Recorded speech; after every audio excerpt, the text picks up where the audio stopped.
Chers amis, chers frères et sœurs, bonjour. Bienvenue à ce rendez-vous hebdomadaire Viens et suis-moi sur le livre de Mormon, comme vous le savez, cette année, avec des chapitres magnifiques, évidemment, de 3e Néphi 12 à 16. Pourquoi magnifique? Parce que, bien évidemment, c'est le moment où Christ apparaît aux Néphites. Et quand je dis Néphites, je suis tenté de dire Néphite Lamanite, parce qu'on sait maintenant qu'il y a tous ceux qui se sont convertis, qui suivent la parole du Christ et qui veulent venir à lui. Ce titre « Je suis la loi et la lumière » est sans aucun doute un rappel que Christ est au centre, comme il est au cœur du livre de Mormon, est au centre de l'enseignement, est au centre des Écritures, est au centre aussi, ou devrait être au centre de notre vie. Et ce symbole de la lumière qu'on a vu à de nombreuses reprises dans ce livre de Mormon apparaît ici avec toute sa clarté. Et nous allons voir en quelque sorte, ici dans ces chapitres et ceux qui suivront la semaine prochaine, je dirais un condensé de l'évangile que Jésus mettra 3 ans à enseigner en Israël. Alors, comment ce message s'applique à nous? Nous allons voir cela tout de suite. Et j'aimerais commencer en rappelant ce qui a été une des premières initiatives du Christ parmi ce peuple, son peuple, c'est en effet de les inviter à venir à lui. Voilà ce que nous dit l'Écriture. Et il arriva que la multitude s'avança et mit la main dans son côté, et toucha la marque des clous dans ses mains et dans ses pieds. Et cela, ils le firent, s'avançant un à un, jusqu'à ce qu'ils se fussent tous avancés. Et eussent vu de leurs yeux, et touché de leurs mains, et connussent avec certitude, et eussent témoigné qu'il était celui à propos duquel les prophètes avaient écrit qu'il viendrait. Cette expérience qu'on peut imaginer comme étant puissante, d'abord très personnelle, mais ce contact avec le Christ lui-même, avec le témoignage de son sacrifice, il est évident que cela a touché chacune de ces personnes qui en a été personnellement témoin. Cette première journée qui contient finalement les chapitres 11 jusqu'à 18, que l'on verra également par la suite, sont là pour nous aider à comprendre le message de Jésus. Et j'aimerais rajouter cette citation de Doctrine et Alliance 42-61 qui nous dit « Si tu le demandes, tu recevras révélation sur révélation, connaissance sur connaissance, afin que tu connaisses les mystères et les choses paisibles, ce qui apporte la joie, ce qui apporte la vie éternelle. » Et c'est bien ce qu'ont vécu ces disciples du Seigneur à cet instant où il leur est apparu. Alors, bien évidemment, cela nous reporte à un parallèle avec ce qu'il a enseigné en Palestine aux Juifs qui étaient autour de lui. Rappelons quand même, parce qu'il nous en fait ici un récit intéressant, que nous avons divers peuples et que ces différents peuples ont eu l'occasion de recevoir la loi et qu'ils jouent un rôle primordial dans le développement, j'allais dire, historique du peuple de Dieu, à savoir, bien évidemment, d'Israël au sens large. D'abord, il y a eu, rappelons-le, l'alliance abrahamique. Cette alliance que Dieu a fait avec Abraham et avec sa postérité, Isaac, Jacob, etc., fait que nous avons là les promesses de Dieu à ceux qui lui seront fidèles. La terre promise, la postérité, toutes ces bénédictions qui sont promises. Donc, première alliance, l'alliance abrahamique que nous connaissons bien, mais aussi l'alliance mosaïque. Un peu plus tard, bien évidemment, avec Moïse, nous sommes là à un moment où non plus seulement Dieu explique quelles sont ses promesses à son peuple, mais où il demande à son peuple de lui être loyal, de lui être fidèle. Aimer Dieu et aimer notre prochain comme nous-mêmes, c'est déjà contenu dans l'alliance abrahamique, mais ce sera ici développé et détaillé d'une façon nouvelle. Parce que lorsque Christ vient exercer son ministère, aussi bien en Israël que parmi les Néphites, eh bien, la loi de Moïse, qui avait été pratiquée jusque-là par tous, va être accomplie. Non pas abolie, mais accomplie grâce à cette loi d'amour, telle qu'il sera expliqué dans les Béatitudes. Je vais passer la parole tout de suite à Valérie, à qui je souhaite une bienvenue toute spéciale, qui va développer cet enseignement des Béatitudes, que nous connaissons bien, mais connaît-on jamais vraiment bien toute la portée de ce qui nous est peut-être tellement habituel qu'on n'y prête plus garde. Bonjour Christian, bonjour à tous. Dans le chapitre 12, Jésus commence par ordonner 12 hommes, 12 disciples, qui ont la tâche d'enseigner le peuple et de leur administrer les ordonnances. Il dit ensuite au peuple qui est présent, « Béni êtes-vous si vous prêtez attention aux paroles de ces 12 que j'ai choisis parmi vous pour vous instruire et pour être vos serviteurs. Et je leur ai donné le pouvoir de vous baptiser d'eau. Et lorsque vous serez baptisés d'eau, voici, je vous baptiserai de feu et du Saint-Esprit. C'est pourquoi béni êtes-vous si vous croyez en moi et êtes baptisés, après m'avoir vu et avoir vu que je suis. » Au verset 2, Jésus explique que ceux qui viendront à lui, par l'intermédiaire de tous ceux à qui il vient de parler, seront bénis. Et à partir du verset 3 commencent les béatitudes. La transition entre les versets 1, 2 et 3 est vraiment très belle et spécifique au livre de Mormon. On ne la retrouve pas dans la version du Nouveau Testament. On connaît bien les béatitudes par le Nouveau Testament justement, mais il y a un risque avec ces passages que nous connaissons si bien, c'est que on a le sentiment de les connaître par cœur et on risque de ne pas interroger leur sens profond. Dans le texte de Matthieu 5, nous avons « heureux les » du grec makarioi, qui signifie « heureux » ou « bienheureux ». Quand on dit « heureux » en grec, d'ailleurs comme en français, nous comprenons qu'il s'agit d'un état. Par contre, en hébreu, le mot « heureux » se dit « ashrei », ce qui est droit. Donc l'hébreu a un sens plus riche que le grec parce que le bonheur au sens hébraïque prend son origine dans ce qui est droit, dans la vie droite. André Chouraki, qui a traduit le Nouveau Testament en hébreu avant de le traduire en français, propose une traduction intéressante en prenant en compte ce sens de rectitude. Donc il ne s'agit pas d'un état, il ne s'agit pas d'un bonheur qui est déjà atteint, mais plutôt d'une mise en marche sur la route qui mène au Seigneur et à son royaume. Le bonheur est à la fois le chemin de justice et la destination. André Chouraki traduit ainsi de manière très littérale cette expression de Matthieu 5, parce qu'il dit « en marche ». Et cela nous parle, cette invitation à ne pas rester juste dans un état de béatitude, mais à avancer. Dans le livre de Mormon, ce n'est pas le mot « heureux » qui est employé, mais c'est « béni ». Au verset 3, « Oui, bénis sont les pauvres en esprit qui viennent à moi, car le royaume des cieux est à eux. » D'ailleurs, le « qui viennent à moi » est un ajout de la version de 3 Néphi, qui montre la mise en mouvement du disciple sur le chemin de la justice.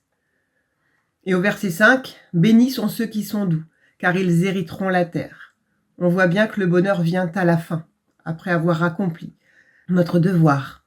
Même si la lumière du bonheur et les bénédictions à venir illuminent déjà celui qui est sur ce chemin. Les promesses sont magnifiques et je vous invite à les relire. Je voulais préciser que le style littéraire des béatitudes n'a pas été créé par Jésus. On en retrouve des exemples dans les manuscrits de la Mer Morte, on en trouve également dans le Sirat Sid, qui est un ouvrage pseudépigraphique ou apocryphe qu'on trouve dans le canon catholique, mais pas dans notre canon ou le canon protestant. Et ces écrits datent d'avant la naissance de Jésus. Et on y trouve justement « Béni celui qui, bénis sont ceux ». La nouveauté dans les béatitudes telles que les emploie Jésus, c'est qu'il ajoute des bénédictions spécifiques à chaque béatitude. Et en plus, des bénédictions qui ne concernent pas que cette vie, mais qui ont une portée éternelle. Le prophète Harold Billy a enseigné que les béatitudes symbolisent la constitution en vue d'une vie parfaite.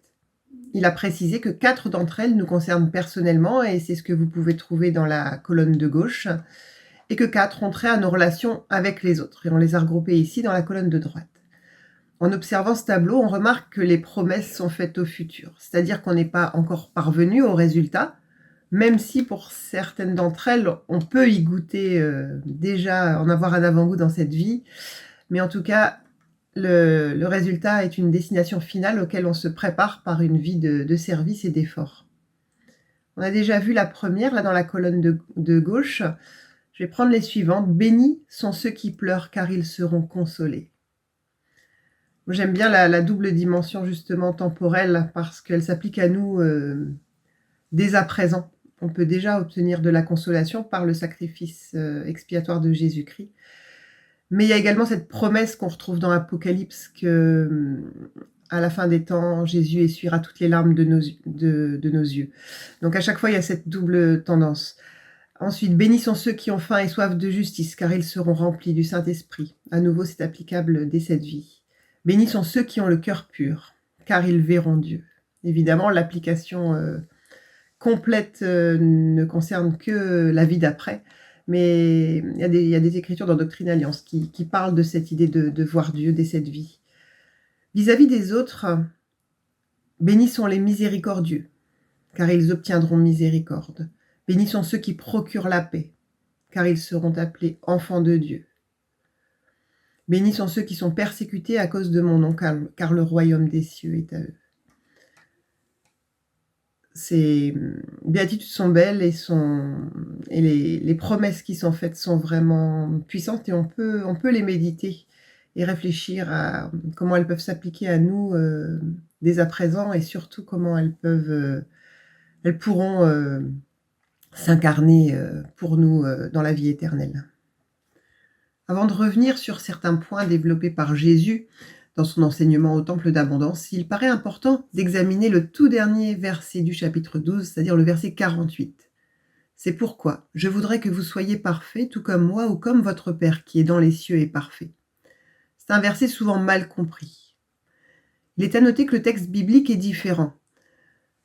Il dit « Soyez donc parfaits comme votre Père céleste est parfait ». Jésus n'avait pas parlé de lui-même dans son discours, dans son sermon donné en Galilée, probablement parce qu'il n'avait pas encore accompli toute sa mission.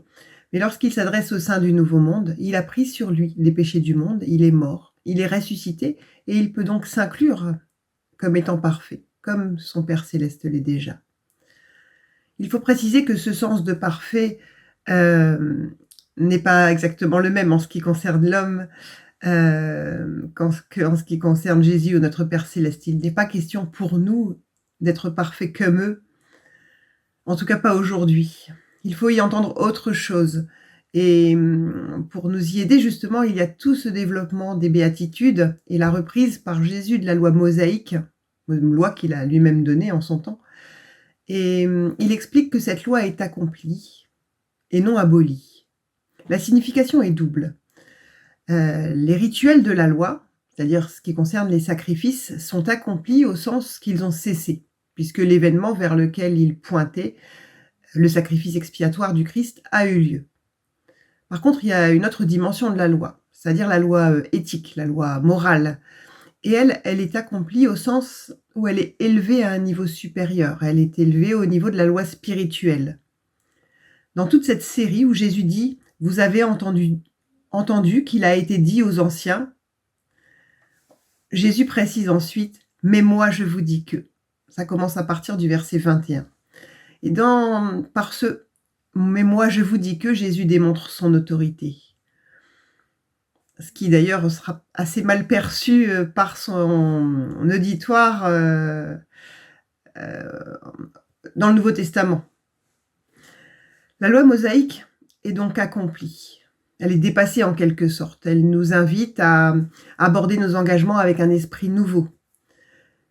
Cela révèle également que la loi de Moïse n'avait pas pour objectif en elle-même d'apporter le salut. Seule la loi supérieure le peut, comme c'est dit au verset 20. « À moins de garder les commandements, ce que je vous donne maintenant, vous n'entrerez en aucun cas dans le royaume des cieux. » La loi mosaïque n'avait pas cet objectif, elle avait un objectif préparatoire. Deux illustrations parmi les nombreux passages que l'on trouve dans le chapitre 12, je vous laisse étudier les autres. Voici, il est écrit par les anciens, tu ne commettras point d'adultère. Ici, les anciens, c'est-à-dire, ça commence dès Moïse. Mais moi, je vous le dis que quiconque regarde une femme pour la convoiter a déjà commis l'adultère dans son cœur. Voici, je vous donne le commandement de ne permettre à aucune de ces choses d'entrer dans votre cœur. Car il vaut mieux que vous refusiez ces choses et vous chargiez en cela de votre croix que d'être jeté en enfer. Donc le changement de perspective est assez radical. Ensuite, au verset 43-44, il est aussi écrit que tu aimeras ton prochain et que tu haïras ton ennemi. Et ce qui est intéressant, c'est que le tu aimeras ton prochain se trouve bien dans les commandements donnés dans l'Ancien Testament, mais pas tu haïras ton ennemi. C'est quelque chose qui a été ajouté dans l'interprétation de la loi. Mais voici, je vous le dis, aimez vos ennemis. Bénissez ceux qui vous maudissent et faites du bien à ceux qui vous haïssent et priez pour ceux qui vous maltraitent et vous persécutent. Là, la levée de niveau au niveau spirituel est vraiment très claire ici. La loi de Moïse disait ce qu'on pouvait faire ou ce qu'on ne pouvait pas faire. C'était une loi horizontale, elle concernait notre rapport aux autres. Une loi extérieure qui concernait nos actions. Les autres pouvaient voir si on y obéissait ou pas. Par exemple, pour la loi de l'adultère. La loi voulue par le Christ prend une autre dimension, une relation verticale entre nous et Dieu, et une relation intérieure, parce que cela concerne les intentions, les pensées de notre cœur, que justement seul Dieu connaît. C'est pourquoi le terme parfait ne concerne pas la perfection extérieure, la perfection apparente, mais la perfection véritable à la manière du Christ. Lorsque nous répondons aux questions lors d'un entretien pour le temple, nous avons la possibilité de faire cette introspection-là. On n'attend pas de nous que nous soyons parvenus à la perfection, mais que nous fassions tous les efforts pour être dignes, pour être fidèles, loyaux à nos alliances. La Sainte Seine, qui permet également cette introspection, prend également tout son sens chaque dimanche pour tendre vers ce niveau de justice dont Jésus nous a donné l'exemple et qu'il illustre dans ses béatitudes. Cette perfection à laquelle nous invite Jésus est donc notre objectif à long terme. Et toutes les béatitudes peuvent être lues avec cette vision à l'esprit. James C. Faust, dans l'Étoile de juillet 1999, a dit « La perfection est un objectif éternel. Bien que nous ne puissions pas être parfaits dans la condition mortelle, c'est un commandement de nous y efforcer. Et finalement, grâce à l'expiation, nous pourrons y parvenir. » Joseph Smith, dans les Principes de l'Évangile, a dit « Lorsque vous montez à une échelle, vous devez commencer en bas et la gravir barreau par barreau jusqu'à ce que vous arriviez en haut. Il en est de même avec les principes de l'Évangile. Vous devez commencer par le premier et continuer jusqu'à ce que vous ayez appris tous les principes de l'exaltation. Mais il faudra un bon moment après votre passage de l'autre côté du voile avant que vous les ayez appris. » Un guitariste célèbre a dit il faut apprendre à jouer de la guitare comme si on était éternel. Et bon, ça tombe bien, nous le sommes. Et je pense que c'est avec cette vision-là qu'il faut aborder les commandements de Dieu, et en particulier ici les béatitudes. C'est que c'est vraiment un apprentissage d'une vie, et d'après ce que dit Joseph Smith, c'est un apprentissage également pour la vie d'après. C'est un chemin, mais que nous devons commencer à emprunter dès à présent. Donnons maintenant un petit coup de projecteur sur l'une des invitations qui est exprimée à la fois par Jésus dans l'Ancien Monde et aussi aux Néphites et aux Lamanites. C'est au verset 13. « Je vous le dis, je vous donne d'être le sel de la terre. Mais si le sel perd sa saveur, avec quoi la terre sera-t-elle salée ?» Les quelques pistes que je vais développer maintenant sont tirées d'un article de Carlos Azé, une autorité générale, et qui date de l'Étoile d'octobre 1980. Une citation de Doctrine Alliance 101, verset 39-40. « Quand les hommes sont appelés à mon évangile éternel et font une alliance éternelle, ils sont comptés comme le sel de la terre et la saveur des hommes. Ils sont appelés à être la saveur des hommes. »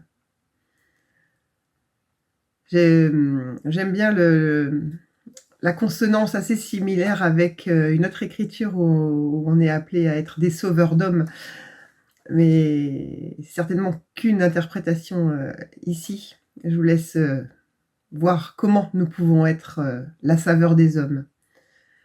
Le mot saveur dénote également le goût, un arôme agréable, une qualité intéressante, une réputation, Un chimiste de renommée mondiale m'a dit que le sel ne perd pas sa saveur avec le temps. La saveur est perdue lors de mélange et par contamination. De la même façon, le pouvoir de la prêtrise ne se dissipe pas avec le temps. Lui aussi se perd lors de mélange et par contamination. Intéressante pensée. L'arôme et la qualité fuient un homme quand il contamine son esprit par des pensées impures, quand il profane sa bouche en disant moins que la vérité et quand il utilise mal sa force en accomplissant de mauvaises actions. Frère Azé cite ensuite Marc Aurèle qui dit « J'aimerais donner ces règles simples, tout spécialement aux jeunes gens, pour préserver leur saveur. Si ce n'est pas pur, n'y pensez pas. Si ce n'est pas vrai, ne le dites pas. Si ce n'est pas bien, ne le faites pas. » Je voudrais également ajouter que dans l'Ancien Testament, le sel représente l'alliance. On parlait de l'alliance de sel dans Nombre 18-19. Dans Lévitique 2 au verset 13, il est précisé qu'il faut mettre du sel sur les offrandes. Ce sel symbolise la fidélité, la loyauté, la durabilité de l'alliance entre Dieu et les hommes. Je vous laisse aller chercher plus loin si c'est une piste qui vous intéresse. Jésus invite également ses auditeurs à être la lumière de ce peuple. C'est au verset 14. À ce que leur lumière luise devant le peuple, afin qu'ils voient vos bonnes œuvres. Cela signifie que nos œuvres ne sont pas la lumière elle-même, mais elles reflètent la lumière du Christ. Nous ne nous érigeons pas nous-mêmes en lumière, mais nous agissons avec justice, et ceux qui sont autour de nous pourront louer Dieu. En vivant dans ce monde, il y a un risque pour nous en tant que disciples de perdre notre saveur par contamination ou par mélange, comme on l'a dit précédemment. Il y a également un risque que notre lumière soit étouffée. Le sermon sur la montagne a des standards très élevés par rapport à ceux du monde, et c'est un bon guide pour nous, pour pouvoir nous efforcer d'être et de rester à la fois du sel et la saveur du monde, et aussi une lumière. En toute humilité, mais en portant le sel et la lumière du Christ. Alors, merci Valérie de cette lumière jetée sur ces béatitudes. Heureux, bienheureux, bénis sont ceux qui. Cet appel à l'action avant toute chose nous rappelle l'importance du fait que cette loi n'est pas une loi passive, mais que c'est au contraire dans le service, dans l'amour tel qu'il peut être démontré, que nous accomplissons les promesses faites par le Christ ici. Alors, sermon sur la montagne en Palestine, sermon au temple d'abondance parmi les Néphites dans le chapitre 13. Nous n'allons pas rentrer dans les détails de tout cet enseignement, mais peut-être que nous pouvons nous arrêter sur certains des points sur lesquels il insiste, qui en effet sont déjà contenus dans le sermon sur la montagne dans le Nouveau Testament, mais que l'on retrouve ici et parfois avec un enseignement particulier. Le premier de ces enseignements, peut-être l'un des plus importants, c'est le fait qu'il faut prier et que nous avons la responsabilité de prier, de faire les aumônes, de jeûner, mais qu'il y a une grande différence entre faire la charité et être charitable. Faire la bonne chose, c'est bien, mais faire la bonne chose pour la bonne raison, c'est mieux encore. Vous vous souvenez du discours d'Elder Oaks, bien, mieux, mieux encore. Nous avons ici cette illustration. Sinon, le Christ rappelle, vous recevez votre récompense. C'est-à-dire, l'autre choix, il est là pour nous, ou bien par notre action, nous voulons une récompense immédiate, être vu, être considéré, être admiré, pourquoi pas, ou alors nous choisissons de faire les choses avec discrétion, non pas pour être vu, mais parce que ce sont des choses à faire, et à ce moment-là, on ne reçoit pas nécessairement une récompense immédiate, et ça je pense que nous le savons tous, mais nous nous amassons des trésors pour les cieux. C'est une expérience vécue pour tout parent, pour tout instructeur, pour tout dirigeant. Nous n'avons pas toujours le résultat escompté dans ceux que nous aimons, que nous aidons et que nous servons. Alors, l'un de ces exemples qu'il utilise, c'est celui de la prière, et nous voyons au chapitre 13 les versets 5 à 8. Et lorsque tu pries, ne sois pas comme les hypocrites, qui aiment à prier debout, dans les synagogues, et au coin des rues, pour être vus des hommes. En vérité, je vous le dis, ils reçoivent leur récompense. Mais quand tu pries, entre dans ta chambre, ferme ta porte, et prie ton Père qui est là, dans le lieu secret. Et ton Père, qui voit dans le secret, te récompensera ouvertement. En priant, ne multipliez pas de vaines paroles, comme les païens, qui s'imaginent qu'à force de paroles, ils seront exaucés. Ne leur ressemblez pas, car votre Père sait de quoi vous avez besoin avant que vous le lui demandiez. Sur la prière, nous avons ici un enseignement fondamental. Pour qui prions-nous? On ne prie pas pour que Dieu soit informé de ce dont nous avons besoin. Il le sait. Il le sait avant nous, il le sait mieux que nous. Mais nous prions finalement pour découvrir en nous nos véritables motivations et ce dont nous avons réellement besoin. Faire la bonne chose pour la bonne raison, c'est en effet ce qu'il attend de nous. Il nous donne cela comme modèle. Prier pour découvrir ce dont nous avons réellement besoin, pour nous aligner sur l'agenda de notre Père Céleste. Je trouve que le reste du chapitre 13 a une dimension d'ailleurs que je pourrais nommer de poétique, voire d'écologique, qui nous invite non seulement à apprécier, à admirer, à prendre soin de la nature qui nous entoure, les oiseaux du ciel, les lys des champs, mais à comprendre que le monde créé par notre Sauveur contient en abondance ce qu'il faut pour tous. Il y ajoute un versant émotionnel, car le message fondamental est de ne pas s'inquiéter du lendemain outre mesure. Car le lendemain aura soin de lui-même, à chaque jour suffit sa peine. Ce petit verset, je le trouve magnifique, car le lendemain aura soin de sa peine, de lui-même, à chaque jour suffit sa peine. Voilà, nous avons donc une injonction par rapport à la prière, par rapport à la nature qui nous entoure, qui nous aide à comprendre ce que le Seigneur veut nous enseigner. Et cela nous conduit évidemment à d'autres préceptes que le Christ va expliquer, à savoir comment suivre le Christ, comment être un véritable disciple. Et c'est le chapitre 14 qui nous offre, je dirais, ce panorama, cet éventail de commandements et d'injonctions importantes par lesquelles nous pouvons véritablement avoir une pratique quotidienne de l'Évangile. Et vous remarquerez que tous ces principes et tous ces commandements et enseignements cherchent à décrire la façon dont nous devons nous comporter vis-à-vis des autres, de notre prochain. Il commence en effet à parler, par exemple, du jugement. Et voilà ce qu'il nous dit au chapitre 14, versets 1 et 2. En vérité, je vous le dis, ne jugez point, afin que vous ne soyez point jugés.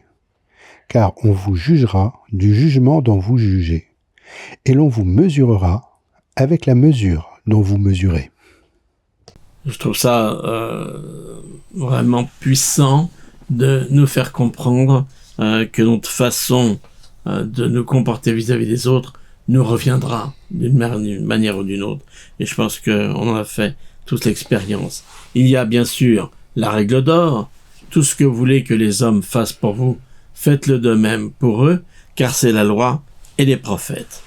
Un autre principe, vous les reconnaîtrez à leurs fruits, au verset 18, un bon arbre ne peut porter de mauvais fruits, ni un mauvais arbre porter de bons fruits.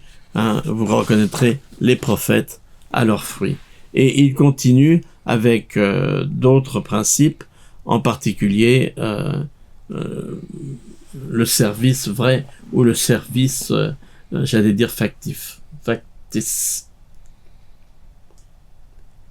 Au verset 21, il nous dit: Ceux qui me disent « Seigneur, Seigneur », n'entreront pas tous dans le royaume des cieux, mais celui-là seul qui fait la volonté de mon Père qui est dans les cieux. Donc, de nouveau, on a, et vous vous souvenez bien sûr, les condamnations du Christ vis-à-vis des hypocrites, des pharisiens. On pourrait reprendre le même exemple avec, dans le livre de Mormon, les Oramites, qui se considèrent supérieurs à tout le monde, mais qui en réalité, malgré leurs bonnes actions, entre guillemets, en réalité, n'ont que l'apparence du bien. Un autre enseignement que l'on connaît, c'est pourquoi quiconque entend ces paroles que je dis et les met en pratique sera semblable à un homme prudent qui a bâti sa maison sur le roc. Et enfin, ce qu'il nous dit au verset 7 et 8. Demandez et l'on vous donnera. Cherchez et vous trouverez. Frappez et l'on vous ouvrira. Car quiconque demande reçoit. Celui qui cherche trouve. Et l'on ouvre à celui qui frappe.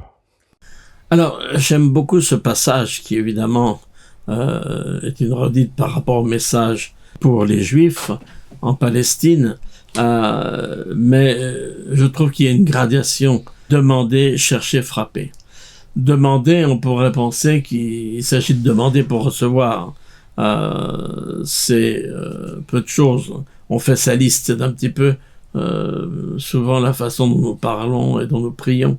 C'est-à-dire qu'on a notre petite liste de ce qu'on voudrait avoir. Chercher, évidemment, implique déjà un effort supplémentaire. Chercher demande à se poser des questions, d'aller à droite et à gauche pour trouver ce que le Seigneur a véritablement en réserve pour nous. Et enfin, frapper, c'est un exercice supplémentaire, un effort plus grand de frapper et de demander avec insistance pour pouvoir recevoir. J'aime bien cette graduation, ces injonctions. Demander, bien, chercher, c'est mieux. Frapper, c'est encore mieux. Là, le Seigneur nous enseigne à vraiment venir à lui pour recevoir ce dont nous avons besoin. Ceci nous amène à un autre enseignement que le Christ a souvent utilisé, à savoir qu'on ne peut pas servir deux maîtres. Sur ce thème-là, j'aimerais vous citer un passage d'un discours de Marion G. Romney, qui a été un conseiller de la première présidence avec plusieurs prophètes, en particulier avec président Kimball. Il y a des gens, dit-il, qui essayent de servir le Seigneur sans offenser le diable. J'aime beaucoup cette façon de voir les choses. Alors, ces paroles de Marjorie Romney sont reportées par James C. Faust, qui lui aussi a fait partie de la première présidence, et frère Faust rajoute. Aujourd'hui, beaucoup d'entre nous essaient de servir deux maîtres, le Seigneur et leurs intérêts égoïstes, sans offenser le diable. L'influence de Dieu, notre Père éternel, nous incite, nous inspire et tente de nous amener à le suivre. Le pouvoir de Satan, lui, nous incite à ne pas croire et à mépriser les commandements de Dieu. Et il va citer encore frère Romney, qui enseignait « Les conséquences des choix de l'homme mortel sont du genre tout ou rien. Il n'y a pas de moyen d'échapper à l'influence de ces forces opposées. Il est inévitablement mené par l'une ou par l'autre. Son libre arbitre, qu'il tient de Dieu, lui donne la force et la possibilité de choisir, mais il est tenu de choisir. Il ne peut pas non plus servir l'une et l'autre en même temps. » Donc, j'aime beaucoup cet enseignement ici, que nous pouvons nous bercer de l'illusion qu'il est possible en effet de servir le Seigneur sans offenser le diable, mais c'est impossible. Il faut que nous fassions notre choix. Nous avons ce libre arbitre depuis le Jardin d'Éden et évidemment avec la chute, la connaissance du bien et du mal, et c'est à nous de prendre nos responsabilités. Le Seigneur, dans son message ici parmi les Néphites, dans ce chapitre 15 et une partie du chapitre 16, va nous rappeler qu'il a d'autres brebis. Et il nous dit au verset 8 et 9. « Car voici, l'alliance que j'ai faite avec mon peuple n'est pas toute accomplie. Mais la loi qui a été donnée à Moïse est finie en moi. Voici, je suis la loi et la lumière. Regardez vers moi et persévérez jusqu'à la fin, et vous vivrez. Car à celui qui persévère jusqu'à la fin, je donnerai la vie éternelle. » Voilà, persévérer jusqu'à la fin. L'alliance mosaïque est abolie, ou plus exactement, rappelons-le, accomplie, c'est-à-dire que c'est en Christ maintenant, avec la nouvelle loi d'amour, que nous pouvons venir à Dieu. Et lorsqu'il s'adresse aux 12 disciples qu'il a choisis, au verset 12 et 13, il dit ceci: « Vous êtes mes disciples, et vous êtes une lumière pour ce peuple, qui est un reste de la maison de Joseph, donc les descendants de Léhi. Et voici, ceci est le pays de votre héritage, et le Père vous l'a donné. » C'est ainsi qu'il introduit le thème d'avoir des autres brebis. J'ai d'autres brebis qui ne sont pas de cette bergerie. Celles-là, il faut aussi que je les amène. Elles entendront ma voix, et il y aura un seul troupeau, un seul berger. Le livre de Mormon, c'est vraiment important de le comprendre, apporte une vision universelle du plan de salut. Le plan de salut n'est pas fait pour un peuple, fût-il le peuple élu, mais pour toute l'humanité. Et nous verrons en effet qu'il y a dans cette maison d'Israël différents groupes, mais que chacun a un rôle à jouer. Alors justement, parlons de ces groupes. Il y a bien sûr les Juifs, ceux parmi lesquels il a vécu, Jésus, et exercé son ministère en Israël. Dans le 3e Néphi, chapitre 16, versets 9 à 11, nous lisons: « Et à cause des jugements du Père sur mon peuple, qui est de la maison d'Israël, en vérité, je vous dis qu'après tout cela, et j'ai fait en sorte que mon peuple qui est de la maison d'Israël soit frappé, et soit affligé, et soit tué, et soit chassé de parmi eux, et soit haï par eux, et devienne un sujet de sarcasme et de fable parmi eux. Et alors, je me souviendrai de mon alliance que j'ai faite avec mon peuple, ô maison d'Israël, et je lui apporterai mon évangile. » C'est important de bien comprendre le rôle que la maison d'Israël, ici évidemment Jésus, lorsqu'il est en Israël, parle bien aux tribus qui restent, les Juifs pour faire vite, avec une partie de Benjamin et sans doute bien sûr quelques Lévites, etc. Ils ont un rôle à jouer, ils ne suivront pas toujours le message et les injonctions du Seigneur, mais il reste le peuple de son alliance et bien évidemment, il apportera aux Juifs son évangile. Ensuite de cela, nous avons ceux qui sont de la maison d'Israël, mais qui ont été dispersés. Ils sont nombreux, bien évidemment. On pense tout de suite aux descendants de Léhi, Néphites et Lamanites, mais il y en a d'autres, et là aussi, le livre de Mormon nous apprend que Christ, après avoir visité les Néphites, va visiter d'autres de ses brebis, sur lesquels nous n'avons que peu de détails à l'heure actuelle, mais qui montrent bien qu'il se soucie de tous. Et en effet, il nous est expliqué la chose suivante: car ceux dont je parle sont ceux qui n'ont pas encore entendu ma voix, et je ne me suis encore jamais manifesté à eux. Mais j'ai reçu du Père le commandement d'aller à eux, et ils entendront ma voix, et seront comptés parmi mes brebis, afin qu'il y ait un seul troupeau, un seul berger. C'est pourquoi je vais me montrer à eux. Donc ici, nous avons un développement, évidemment, que nous n'avons pas en Israël, dans son enseignement sur ces autres brebis. Il nous dit d'ailleurs que les Juifs n'étaient pas prêts à entendre ou à comprendre et qu'ils ont cru qu'il parlait seulement des gentils, mais c'est beaucoup plus vaste que cela. En effet, il va se montrer à eux. Il le fera d'ailleurs parce que cette maison d'Israël qui a été dispersée sera aussi rassemblée grâce à l'intervention des gentils. Nous lisons au verset 4 et 5 du chapitre 16. Par la plénitude des gentils, le reste de leur postérité, qui sera dispersé sur la surface de la terre à cause de son incrédulité, soit ramené ou soit amené à me connaître, moi, son Rédempteur. Et alors, je les rassemblerai des 4 coins de la terre. Et alors, j'accomplirai l'alliance que le Père a faite avec tout le peuple de la maison d'Israël.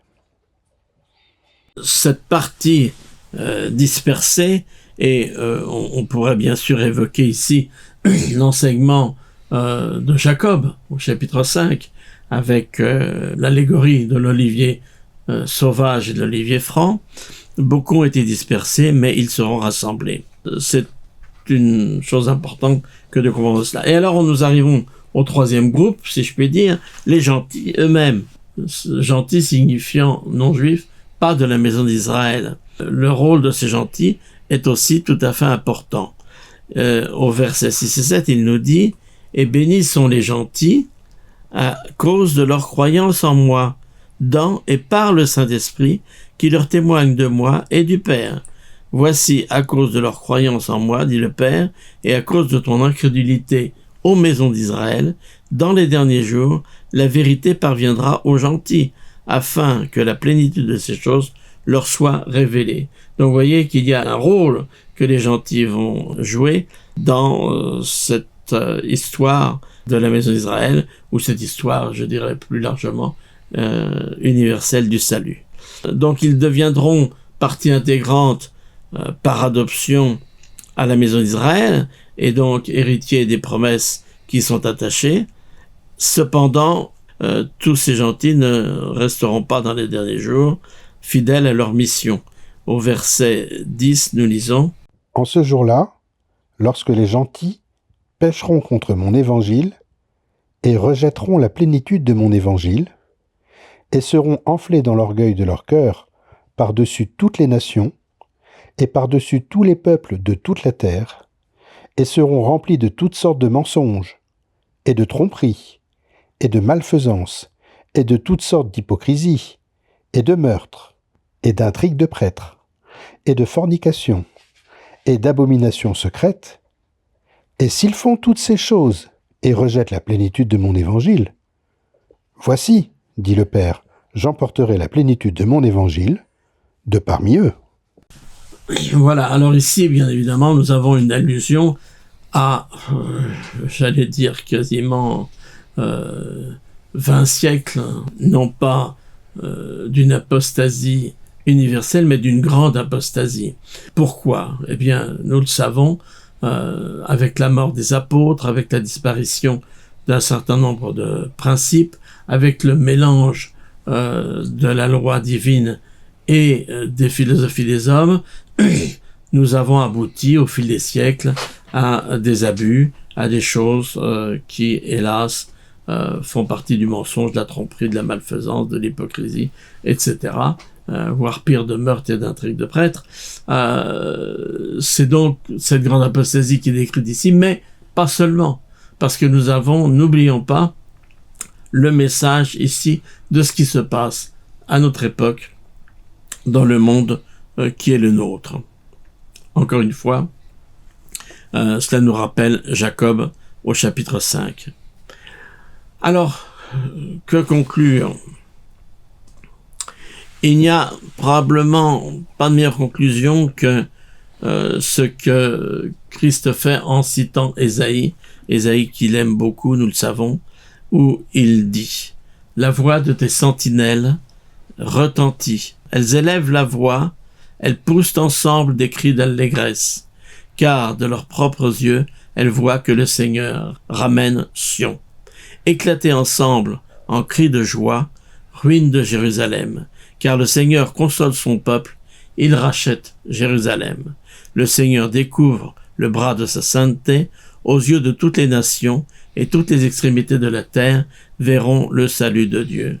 Rappelons que cette venue du Christ sur le continent américain, dans le Nouveau Monde, est à l'image de ce qui se passera dans les derniers jours, à notre époque, et quelque part, au-delà des calamités, c'est aussi le pouvoir de Dieu qui se manifeste, et la promesse du rachat de Jérusalem, c'est-à-dire de son peuple, de tout Israël pour nous.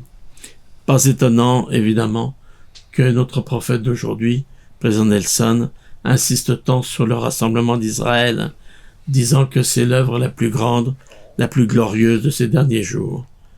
À nous d'y participer. Merci.